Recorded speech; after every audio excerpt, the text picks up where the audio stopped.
श्री सद्गुरु महाराज की जय। परमाराध्य गुरुदेव की शक्ति। दुख संसार दुखमय है, इसमें जो आएंगे उनको रोना ही पड़ेगा। हिमालय के शिखर पर जाने से वे दुख नहीं छूटेगा। शारीरिक, दैविक, भौतिक और मानसिक कोई न कोई कष्ट होगा ही। चित्त का स्वभाव है मैं सुखी दुखी भोग करने वाला हूँ। यह स्वभाव चित्त से कोई हटा नहीं सकता। जैसे देह से मैल को कोई नहीं हटा सकता, चाहे उबटन लगाकर स्नान करो, इस प्रकार चित्त में करता भोगता सुखी दुखी होते रहना दुख का कारण है। दुख क्यों होता है? शरीर रहने पर ही दुख होते रहते हैं। काम क्रोध उत्पन्न होते रहते हैं, इसका कारण शरीर है। शरीर और संसार से छूटने से दुख छूटेगा। ब्रह्मा का देश, इंद्रलोक, गोलोक आदि सभी लोक संसार के अंदर हैं। इन लोकों में रहने पर पूर्ण सुख नहीं है। इन सब स्थानों में भी चारों ताप लगे रहते हैं। ऐसा कोई इतिहास नहीं कि इंद्रियों के सुखों से कोई तृप्त हुआ हो। धनवान, ऐश्वर्यवान, विद्वान किसी से पूछिए, सबको कोई न कोई कमी है। शारीरिक एवं मानसिक दुख व्यापते हैं, चाहे धनी रहो या निर्धन रहो। ध्यानाभ्यासी को समाधि में कोई दुख नहीं होता। शरीर ज्ञान में आने से उसे दुख होता है, परंतु उसकी सहन शक्ति बढ़े रहने के कारण वह साधारण मनुष्य की भांति दुख में विकल्प नहीं होता। लोग दो बातों को बहुत ऊंचा स्थान देते हैं, एक प्रतिष्ठा और दूसरा धन। प्रतिष्ठा के लिए धन कमाते हैं और प्रतिष्ठा के लिए जान को भी गंवाते हैं। मानसिक सुख और प्रतिष्ठा के लिए धन भी गंवाते हैं। धन को कुछ लोग आंतरिक सुख के लिए और कुछ लोग बाहरी सुख के लिए भी गंवाते हैं, लेकिन आपदा छोड़ती नहीं। किसी का हृदय ऐसा नहीं है कि जिसका हृदय कह दे कि दुख चाहता हूँ।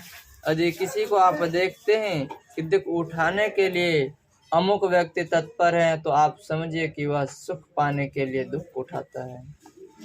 विद्वान, अविद्वान, उच्च वर्ण या निम्न वर्ण किसी तरह के कोई हो, उनसे पूछो कि सुखी हो कि दुखी। संसार में ऐसा कोई नहीं जो दुखी न हो। चाहे राजा हो, महाराजा हो, संसार में आकर रोना पड़ेगा। जब तक मोक्ष नहीं हो तब तक राजा रानी, राष्ट्रपति, राम कृष्ण कोई बने रहो, शरीर में रहने से कष्ट होता है। यह संसार काजल की कोठरी है, यहाँ कुछ न कुछ दाग लग ही जाता है और उसका फल दुख अवश्य होता है। इसलिए इस संसार से भाग जाना अच्छा है। काम क्रोधाधिक विकारों ने सतयुग को भी नहीं छोड़ा। धन नहीं है तो जलते हैं, और धन हो गया तो जैसे भूत चढ़ गया, चैन नहीं लेने देता। भारत कहता है कि हमारे पास धन नहीं है, इससे दुखी है, और अमेरिका कहता है हमारे पास अमित धन है, धन के भोगों से बचाओ, धन सुख देने वाला नहीं है। शरीर का बंधन, संसार का बंधन, मानसिक विकारों का बंधन, इंद्रियों का बंधन, इन बंधनों में पड़कर जीव कष्टों को पाता है। स्वर्गादिक लोक में रहिए, ब्रह्मलोक में रहिए, सभी जगह कष्ट ही कष्ट है। शिवलोक में शिव को भी कष्ट होता है। सभी लोकों में झगड़ा तकरार सापासापी होते हैं। प्रत्येक इंद्रिय का जो स्वाद है वह परम स्वाद नहीं है, क्योंकि उसमें चाह और तृष्णा बढ़ती है। तृष्णा और इच्छा में शांति कहाँ? इच्छा पूरी करने के लिए हैरान रहता है और इच्छा पूरी हुए बिना ही मर जाता है।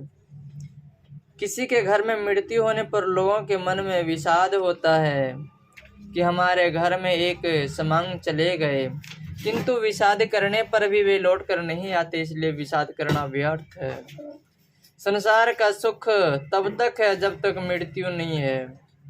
संसार के सुख में दुख लगा रहता है, जैसे जैसे सुख होता है वैसे वैसे दुख भी होता रहता है। यह सोचने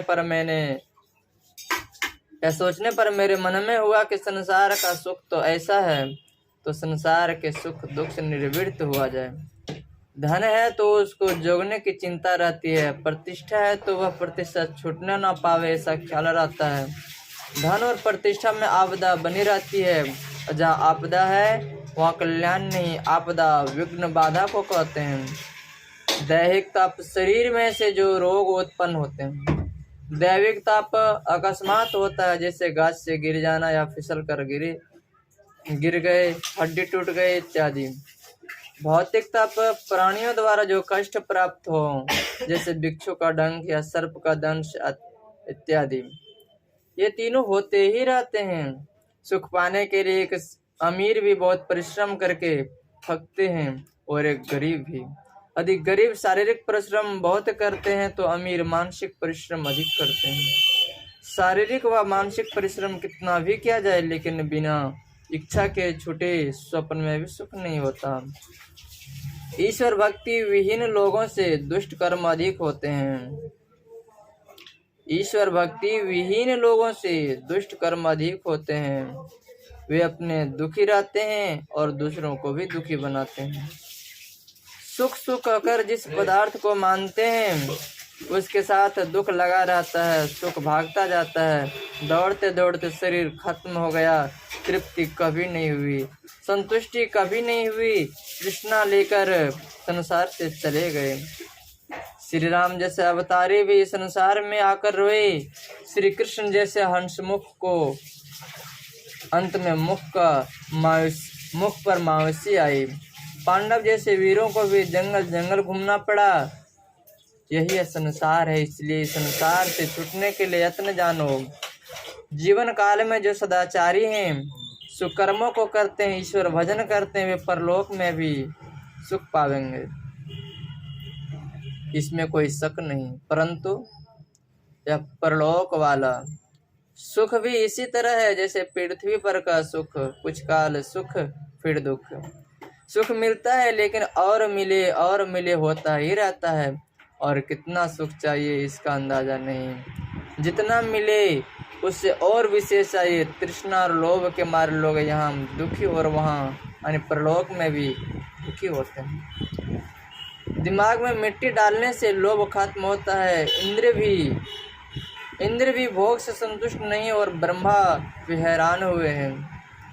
अनैतिकता, भ्रष्टाचार, केवल भौतिकता की ओर झुकाव और आध्यात्मिकता की ओर से मुख मोड़ाव का साम्राज्य हमारे यहाँ हो गया है।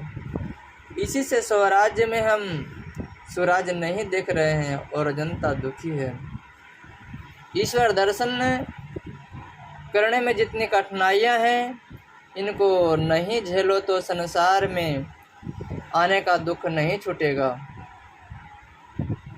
सुनने में जो कठिनाई मालूम होती है वह कठिनाई करते करते हल्की हो जाती है। श्री सद्गुरु महाराज की जय।